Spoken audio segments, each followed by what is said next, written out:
Hai teman-teman semua, perkenalkan nama saya Niputu Sintia Widianti, nomor absen 20. Saya dari kelas 11 MIA 1. Pada kesempatan kali ini, saya akan meliterasikan materi PPKN kelas 11 semester 2 tentang kasus-kasus ancaman terhadap Ipolek Sosbud Hankam dalam bingkai Bhinneka Tunggal Ika. Pada materi ini terdapat dua pembahasan. Yang pertama yaitu tentang ancaman terhadap integrasi nasional. Integrasi nasional ini berasal dari dua kata yaitu integrasi dan nasional. Dalam bahasa Inggris, kata integrasi berasal dari kata integrate yang artinya menyatu padukan, menggabungkan, mempersatukan. Sedangkan kata nasional dalam bahasa Inggris yaitu nation yang artinya bangsa. Dalam Kamus Besar Bahasa Indonesia, integrasi berarti pembauran hingga menjadi satu kesatuan yang bulat dan utuh. Dalam Kamus Besar Bahasa Indonesia, integrasi nasional ini dapat diartikan secara politis dan secara antropologis. Secara politis, integrasi nasional berarti proses penyatuan berbagai kelompok budaya dan sosial dalam kesatuan wilayah nasional yang membentuk suatu identitas nasional. Sedangkan secara antropologis, integrasi nasional berarti proses penyesuaian di antara unsur-unsur kebudayaan yang berbeda sehingga mencapai suatu keserasian fungsi dalam kehidupan masyarakat. Di Indonesia, istilah integrasi masih sering disamakan dengan istilah pembauran atau asimilasi. Padahal kedua istilah ini memiliki perbedaan, yaitu integrasi dapat diartikan dengan integrasi kebudayaan, integrasi sosial, dan pluralisme sosial.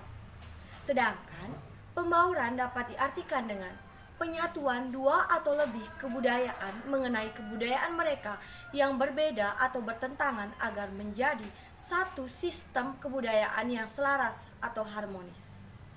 Dengan demikian, integrasi nasional dapat diartikan dengan penyatuan bagian-bagian unsur masyarakat yang berbeda menjadi keseluruhan yang utuh, atau memadukan masyarakat-masyarakat kecil yang banyak jumlahnya menjadi suatu bangsa. Keberhasilan integrasi di suatu negara memiliki beberapa syarat. Yang pertama, yaitu anggota-anggota masyarakat merasa bahwa mereka berhasil mengisi kebutuhan-kebutuhan yang satu dengan lainnya. Yang kedua, terdapat kesepakatan bersama mengenai norma-norma dan nilai-nilai sosial yang dilestarikan dan dijadikan pedoman. Yang ketiga, norma-norma dan nilai-nilai sosial dijadikan aturan baku dalam proses berlangsungnya integrasi nasional. Posisi Indonesia yang terletak di tengah-tengah dunia dilewati oleh garis khatulistiwa dan diapit oleh dua benua yaitu Asia dan Australia, serta diapit oleh dua samudra yaitu Pasifik dan Hindia. Kondisi inilah yang menunjukkan bahwa posisi Indonesia berada pada posisi silang, di mana pada posisi silang ini tidak hanya meliputi aspek kewilayahan saja, tetapi juga meliputi aspek sosial, yaitu yang pertama, penduduk Indonesia berada di antara daerah berpenduduk padat di utara dan daerah berpenduduk jarang di selatan. Yang kedua, ideologi Indonesia terletak pada komunisme di utara dan liberalisme di selatan. Yang ketiga yaitu demokrasi Pancasila berada di antara demokrasi rakyat di utara dan demokrasi liberal di selatan. Yang keempat, ekonomi Indonesia berada di antara ekonomi sosialis di utara dan ekonomi kapitalis di selatan. Yang kelima, masyarakat Indonesia berada di antara masyarakat sosialis di utara dan masyarakat individualis di selatan. Yang keenam, kebudayaan Indonesia berada di antara kebudayaan timur di utara dan kebudayaan barat di selatan. Yang tujuh, sistem pertahanan dan keamanan Indonesia berada di antara sistem pertahanan kontinental di utara dan sistem pertahanan maritim di selatan, timur, dan barat. Ancaman terhadap negara dapat dibedakan menjadi dua. Yang pertama, ancaman militer, dan yang kedua, ancaman non-militer. Ancaman militer merupakan ancaman yang menggunakan kekuatan bersenjata yang dinilai mampu membahayakan keutuhan wilayah nasional dan keselamatan seluruh bangsa.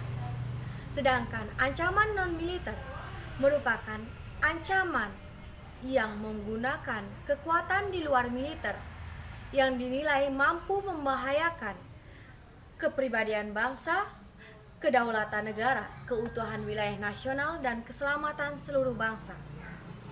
Ancaman non-militer diantaranya dapat berdimensi ideologi, politik, ekonomi, dan sosial budaya. Bahasan kedua dari materi ini yaitu tentang strategi mengatasi berbagai ancaman dalam membangun integrasi nasional.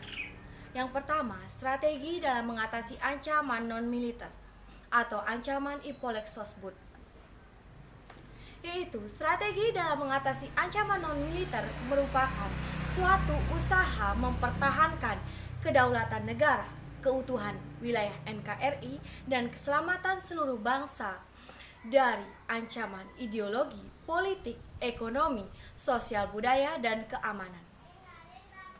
Yang kedua, strategi dalam mengatasi ancaman militer, yaitu strategi dalam mengatasi ancaman militer ini sudah terdapat dalam Undang-Undang Dasar Negara Republik Indonesia tahun 1945 pada pasal 30 ayat 1 sampai ayat 5.